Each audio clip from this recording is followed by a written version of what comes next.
दोस्तों स्वागत है आप सभी का टोटल सर्किट चैनल में। दोस्तों आज की इस वीडियो में बात करेंगे ट्रांजिस्टर से एसएमपीएस कैसे बनाते हैं। दोस्तों ट्रांजिस्टर से जो एसएमपीएस होती है उसका काफ़ी जगह पर उपयोग होता है, जैसे मोबाइल चार्जर में, बैटरी चार्जर में और भी काफ़ी जगह पर इसका यूज़ होता है। आज की इस वीडियो में इस एसएमपीएस को बनाएंगे और इसकी लाइव टेस्टिंग भी करेंगे, इसके रिजल्ट क्या निकलते हैं। कोई भी एसएमपीएस होती है उसमें इनपुट सप्लाई देते हैं, वो यहाँ पर देते हैं। ये ब्रिज रेक्टिफायर है इसका, और ब्रिज रेक्टिफायर की इनपुट में यहाँ पर एसी सप्लाई देंगे और यहाँ पर फ्यूज की जगह पर ये 10 ओम की रेजिस्टेंस लगाई है, यही फ्यूज का काम करेगी। और यहाँ पर ये ब्रिज रेक्टिफायर है, ये 1 एम्पियर का है। यह 4 डायोड से ब्रिज रेक्टिफायर बना करके भी लगा सकते हैं। और यहाँ पर ये फिल्टर कैपेसिटर है, ये 15 माइक्रोफेरेड 400 वोल्ट का है। इसे ज़्यादा भी लगा सकते हैं, लेकिन ये मिनिमम जो वोल्टेज है वो 400 वोल्टेज ही होना चाहिए इसका, क्योंकि यहाँ पर 230 वोल्टेज एसी वोल्टेज देंगे तो यहाँ पर 300 वोल्टेज आएगा। और यहाँ पर ये माइक्रोफेरेड है, ज़्यादा भी लगा सकते हैं, 33 माइक्रोफेरेड का भी लगा सकते हैं। तो यहाँ पर जो आउटपुट मिलता है डीसी आउटपुट, वो यहाँ पर प्लस मिलेगा और यहाँ पर माइनस। और ये इसका ट्रांसफार्मर है, और ट्रांसफार्मर की जो प्राइमरी वाइंडिंग है इस पर 160 टर्न है। ये 36 नंबर वायर के हैं। ये 160 टर्न की जगह पर ज़्यादा भी लगा सकते हैं, लेकिन ज़्यादा मैंने इसलिए नहीं लगाए क्योंकि इसमें कम वोल्टेज भी मुझे आउटपुट में कांस्टेंट वोल्टेज ही चाहिए, इसलिए मैंने 160 टर्न लगाए हैं। इस प्राइमरी वाइंडिंग को स्विचिंग करने का काम ये ट्रांजिस्टर करेगा C5027। इसके जगह पर दूसरे ट्रांजिस्टर भी लगा सकते हैं।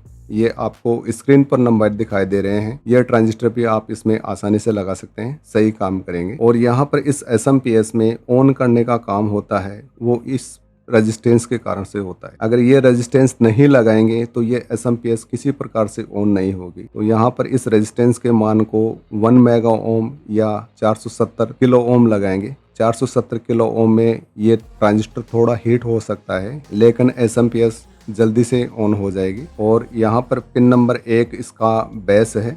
जैसे ही बेस पर कुछ वोल्टेज आएगा इस रेजिस्टेंस पे, तो ये वाइंडिंग स्विचिंग करेगी, और स्विचिंग करते ही इस वाइंडिंग पर भी वोल्टेज आएगा, और इसी वोल्टेज से इसको वापस फीडबैक मिल जाएगा, और इसी से ये स्विचिंग का काम होता है। यहाँ पर ये 6 नैनोफैरेड का कैपेसिटर है, इसकी जगह पर 2 नैनोफैरेड का भी लगा सकते हैं, लेकिन 2 नैनोफैरेड का लगाएंगे तो यहाँ पर आउटपुट में बहुत ही कम एम्पियर मिलेगा। और ये जो 2 नैनोफैरेड का कैपेसिटर होता है, ये 4 नैनोफैरेड का, वो बहुत ही कम एम्पियर की पावर सप्लाई होती है, उसमें होता है। यहाँ पर मैंने ये 6 नैनोफैरेड का कैपेसिटर लगाया है। ये फिल्म कैपेसिटर है, इसको मिनिमम 100 वोल्टेज का कैपेसिटर लगा सकते हैं या ज्यादा का भी लगा सकते हैं। और यहाँ पर ये कैपेसिटर है, इसको कम से कम 60 वोल्टेज या 50 वोल्टेज का लगाएंगे। ये 10 माइक्रोफैरेड का लगा सकते हैं, इसलिए क्योंकि आउटपुट में जो वोल्टेज बढ़ेगा, जब यहाँ पर भी वोल्टेज बढ़ेगा, तो इस कैपेसिटर को कम से कम 50 वोल्ट का ही रखेंगे। और ये एसएमपीएस ऑन होती है, इस ट्रांजिस्टर को नहीं लगाएंगे जब भी ये आउटपुट में वोल्टेज निकालेगी। यहाँ पर इस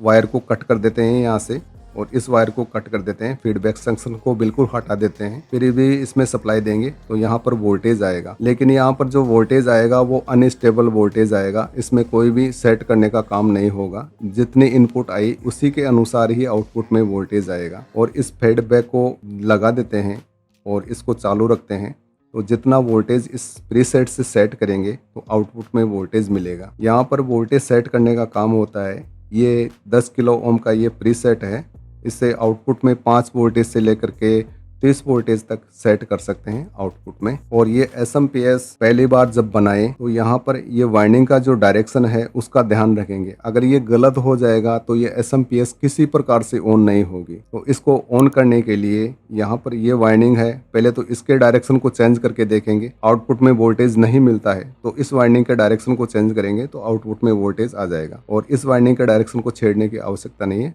ये केवल 2 वाइंडिंग के डायरेक्शन को छेड़ेंगे तो ये ऑन हो जाएगी। यहाँ पर आउटपुट में जो करंट होता है उसको अगर सेट करें, इसको और भी कम एम्पियर की बनाए, इसको 500 मिली एम्पियर 200 मिली एम्पियर की एसएमपीएस बनाना है, तो यहाँ पर एक रेजिस्टेंस और लगा देंगे इस ट्रांजिस्टर का बेस पर और इस ट्रांजिस्टर के एमीटर पर। यहाँ पर एक दोनों के बीच में एक रेजिस्टेंस और लगा देंगे 10 किलो ओम की रेजिस्टेंस, तो आउटपुट में करंट आएगा वो भी फिक्स आएगा। लेकिन इस रेजिस्टेंस के मान को भी चेंज करना होगा, यहाँ पर 5 ओम ही लगाना होगा। अब इस एसएमपीएस को बनाते हैं और इसकी टेस्टिंग करते हैं।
दोस्तों SMPS बनकर तैयार हो गई है।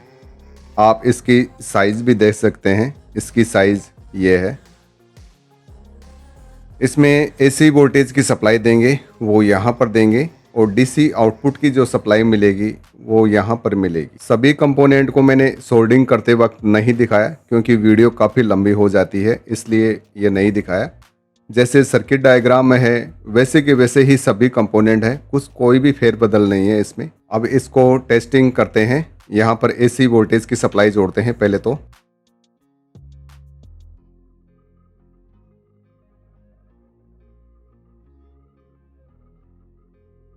और DC आउटपुट में यहाँ पर मैं वोल्ट एम्पियर मीटर लगा देता हूँ।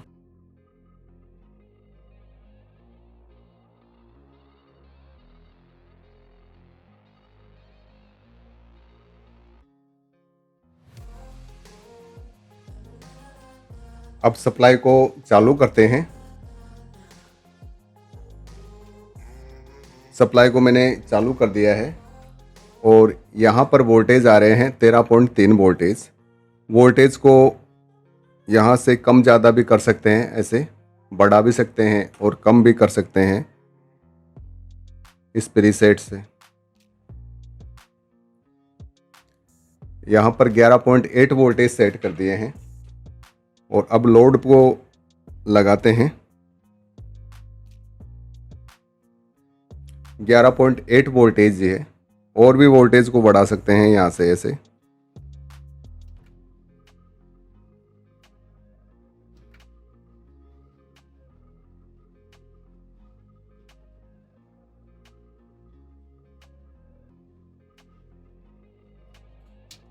इसको 27 वोल्टेज पे सेट कर दिया है।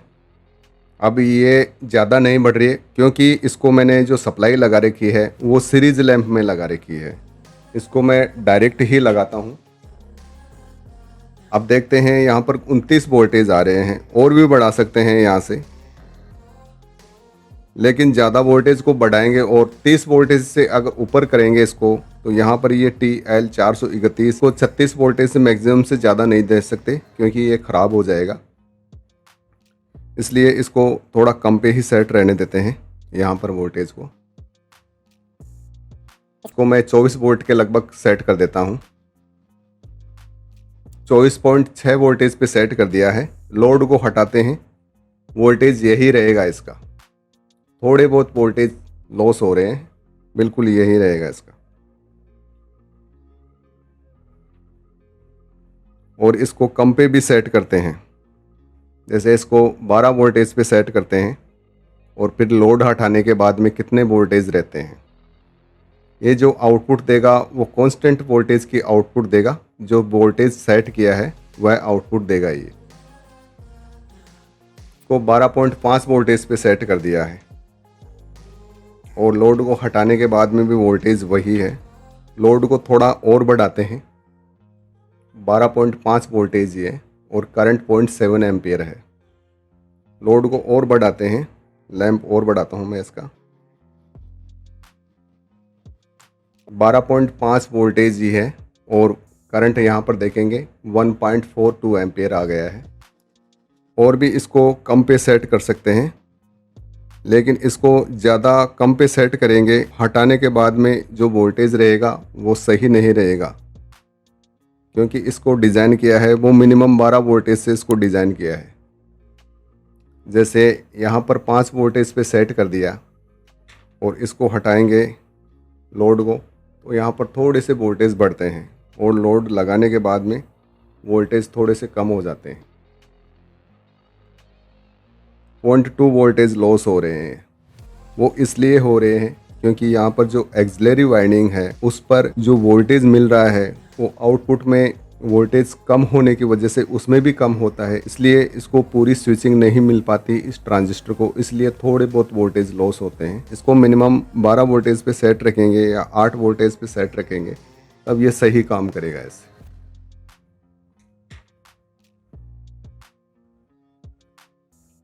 अभी सही काम कर रहा है। यहाँ पर इस वोल्टेज को मैं वापस बढ़ाता हूँ, 12 वोल्टेज के लगभग सेट कर देता हूँ और इसमें जो वोल्टेज आ रहे हैं उसको भी टेस्ट करते हैं। इसके एसी वोल्टेज कितने आ रहे हैं और डीसी वोल्टेज कितने हैं वो मल्टीमीटर से टेस्ट करते हैं। लोड को लगा ही रहने देता हूं मैं।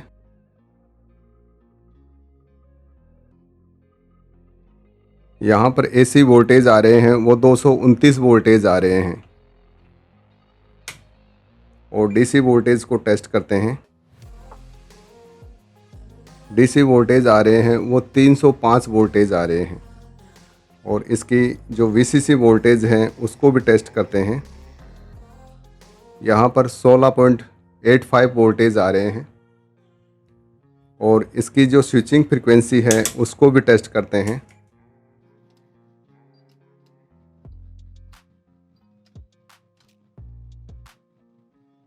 यहाँ पर जो स्विचिंग फ्रीक्वेंसी आ रही है वो 76.5 किलोहर्ट्ज़ के लगभग आ रही है।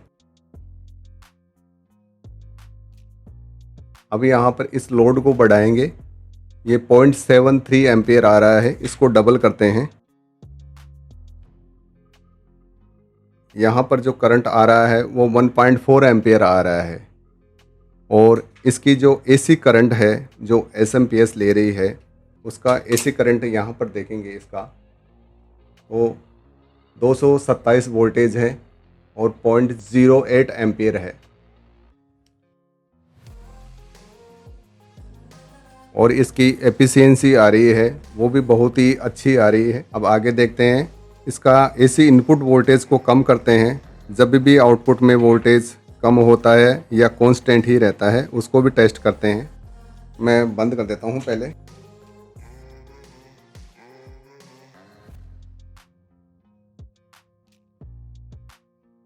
अभी यहाँ पर एसी वोल्टेज आ रहे हैं वो 224 वोल्टेज आ रहे हैं और आउटपुट में जो वोल्टेज आ रहा है वो 12.3 वोल्टेज ही है। मैं इसको कम करता हूँ वोल्टेज को।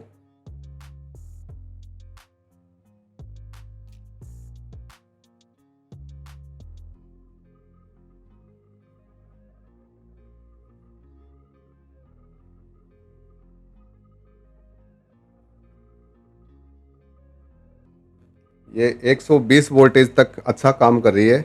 इससे डाउन करते हैं जब आउटपुट में वोल्टेज कम होता है और इसको वापस फुल कर देता हूं मैं। अब इसको शॉर्ट सर्किट भी करके देखते हैं। शॉर्ट सर्किट पर भी सही काम कर रही है एसएमपीएस।